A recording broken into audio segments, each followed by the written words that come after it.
This is the entire loom out of a car. And you may be wondering, what car? Well, it is from our C63 that we are turning into a Black Series, which you'd probably already know by the title of this video, so maybe you're not wondering that. The next question is why? And that's because we are stupid and have decided to undertake this huge task of completely facelifting this car, starting with the engine, which we've already done. And if you didn't watch last week's video, we have to swap all of the wiring because there are 2 male plugs that Mercedes clearly changed one of them throughout the years of the pre-facelift to the facelift. So now that's forced us to swap every single wire in this car, every single module. It's honestly insane.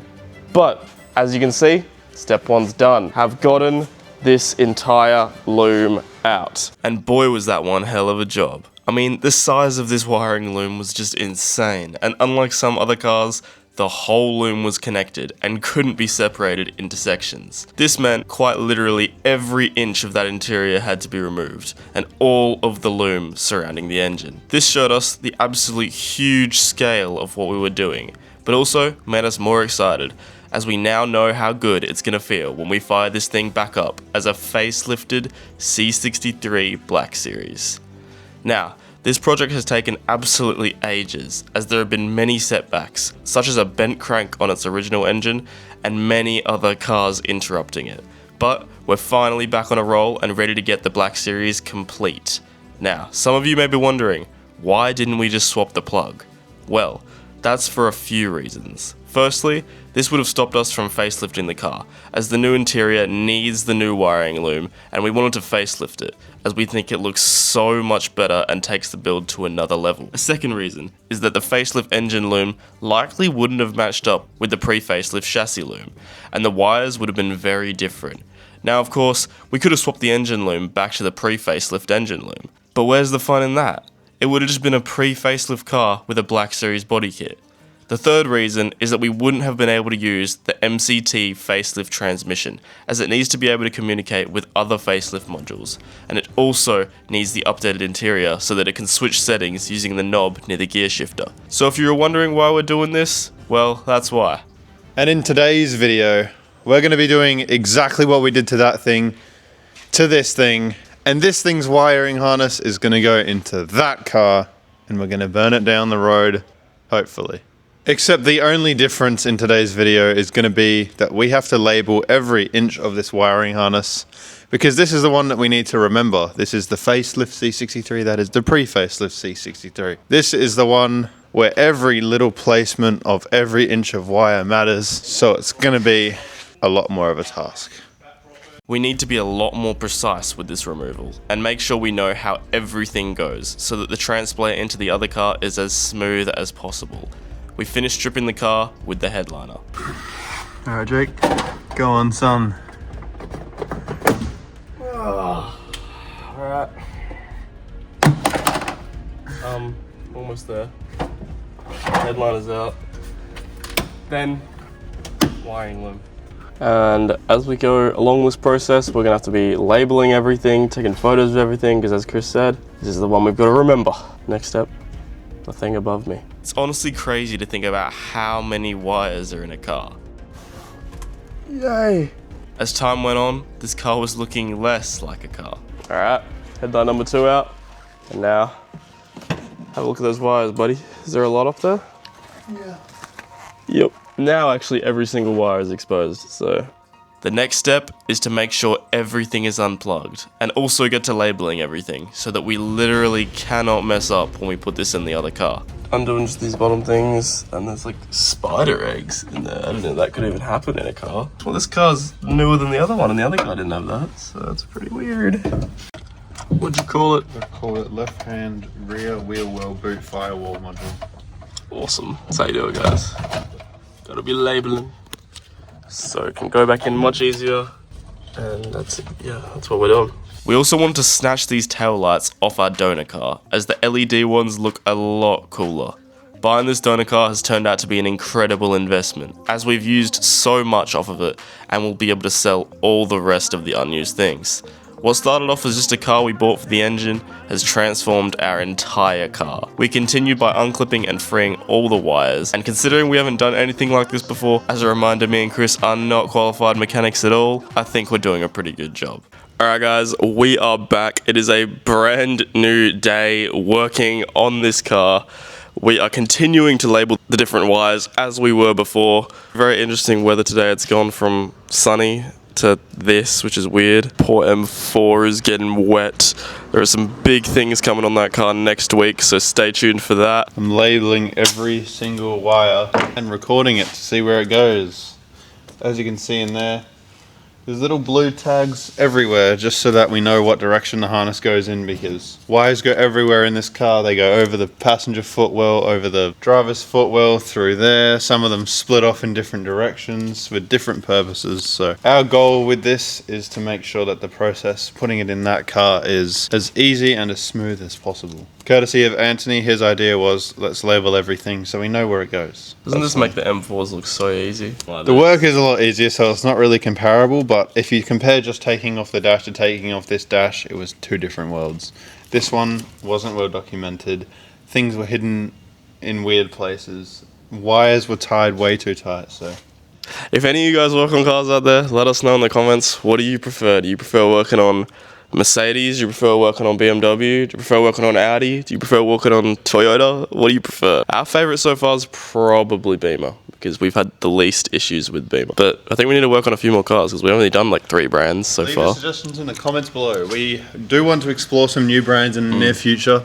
As those of you who do follow the channel will know, we're coming to the end of a lot of our builds now. We're finishing up, which is very good for the year ahead. Which does mean we're going to need a couple more cars coming up. So leave your thoughts in the comments below for what cars you want to see on the channel, and we can try to make it happen. And if any of you live in Perth and actually follow Pickles and the websites we get these cars off, let us know of what you see. Message on Instagram, CJ Door Rebuilds. On TikTok, same thing, CJ Door Rebuilds. Hit us up. Let us know what's going on. Let us know your ideas. Maybe we can do something wild. You know that we're open to those ideas. Always open. Alright guys, what we're doing now is we're getting this thing off of the lift so that we can get in that door, get to a few bolts in that door so we can take out the frame, and also just makes it easier to get the door looms off. So we're doing this thing with a forklift. Very work, health, safety, all of that, you know. And we put these wheels on it. These wheels are actually really nice. They're off my C63 that I have at the moment, but I had to take them off because one of the tires was too stretched, Chris. They used to look really good. These rims have been on every car in existence. They're from the grey 63, then they went into the J63, now they're on this grey 63. Bruh. And they have one of them has a blowout on the sideways. Because they're too stretched. For real. Now we get in that door though. Now Jade's got the rims off this one. So. Now I've got the rims off this one and they don't look good. That's why I'm getting the M4 instead. Nah, I love that car, man. I love that AMG, but it still looks great. But he's falling out of love with it, guys. He wants a man's car, which is a Vanguard. No, man. I love them equally. Nah. M4 way more. M4 Boo. M4 Boo? If you wonder why we keep saying M4 Boo, it's because this car's number plate used to be M4 Boo. And we find it really funny for some reason that that's the name of it, because it's just so, like... It's not because it was funny, but because M4 Boo... It just sounds... some questionable thing. Yeah, and it sounds goofy, like, just the name. And yeah, some of the, like, choices by that man was interesting. Like the verbals, for some reason he set the verbals really far apart. Yeah. So, and really low in the RPM range, so you could rev it to like 500 RPM and it will pop. It's funny. Ridiculous, bro. Alright, wheels under there, so now it cannot fall. No one can get hurt. Let's get this loom out. Time, finally. We also ended up removing both of the doors to give us even more room to get the loom out with the cage, as we decided this would be a lot easier than rerouting all the wires and having a possibility of messing up the positioning. All that was left to unbolt is the driver's pedal, handbrake, brake, and then start feeding through all the wires at the front, which were already super long, and that's not even half of it yet. And then the rear as well. Oh. So you should go this. Yeah, I'm trying to get it to move and it doesn't. And that was the whole right hand side of the wiring out. Now we should be able to remove the cage and the rest should just follow along. It's time for the frame and everything attached to it to come out. Undo it.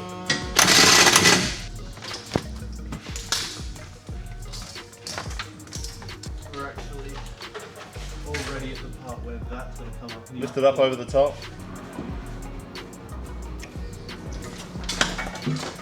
Done. Whole thing out. This is what we're using. This is everything we're using. Wow. Okay. Ooh. And come look over here. What's left? Nothing. No, Nothing left. Nothing left. Yeah, nothing left. Bang. That's what we do. That's how you strip a car, guys. Alright guys, what I have in front of me is this car's entire wiring loom. It's been very long, it's been many days, but we're finally just over halfway in this entire thing. That car has no loom, this car has no loom. We're now ready to chuck this beautiful wiring harness in that car so that we can eventually start it. What we're going to do now as a next step of the process, before we move into actually putting it in the car, is we are going to lay this dash cage on this little panel, what do you call it, panel stand?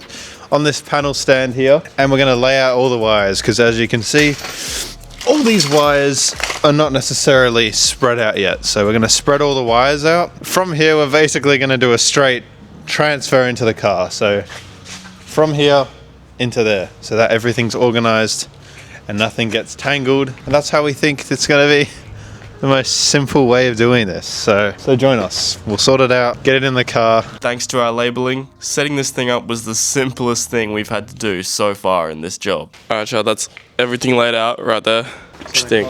Center console, left side, right side, dash, rear. All of our labeling has worked out very well. We know exactly where everything goes based off of photos and little descriptions we've written on each wire.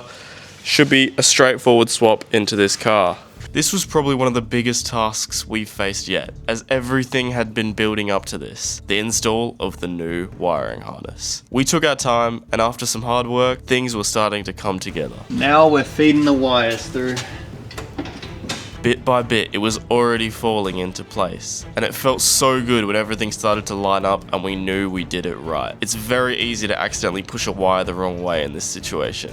So it's all about taking your time and never forcing a wire, because if it needs to be forced, it probably is in the wrong spot. Then, time to feed them through the front. And here we go. Now that that's through, I believe this is the exact plug that caused us to do all this. As you can see, this is the male that used to be the other male. Now there is a male and a female, and it will go together just like that. That was the biggest issue. Just solved. Hours of work for that. Now to line everything else. Yeah, that was the issue. And wire everything else through, push all of that through. Thank God, man, thank God. Brings a fire in my heart. Now just the passenger side wiring, and the whole harness has been correctly laid out. Wow, there we have it.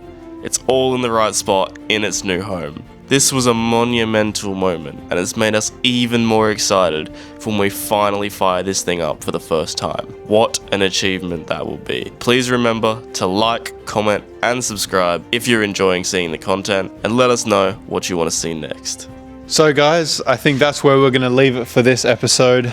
As you see, everything, all of the wires have now been laid out, ready just to be plugged in, fill the car with a bit of fluid, fix a couple bits, and this thing will be revving and driving down the road. 2.5 damn years it took to get to this point in time where the car has a chance of running. 2.5 years and multiple cars, a facelift, a new engine because of the bent crank, different genres of this car. This car's been to New Zealand. So much history with this car. It's damn near the Mona Lisa. So yes, we'll see you in next week's video where we put this interior back together. We actually get the brand new red interior inside this thing, facelift interior, facelift exterior, Black Series exterior on top of that. And this thing drives down the road for the first time in presumably 3 years since it was last on the road. Thank you for watching. Subscribe if you enjoyed today's episode, you enjoyed everything that we did. Leave any thoughts in the comments down below, and we'll see you next week.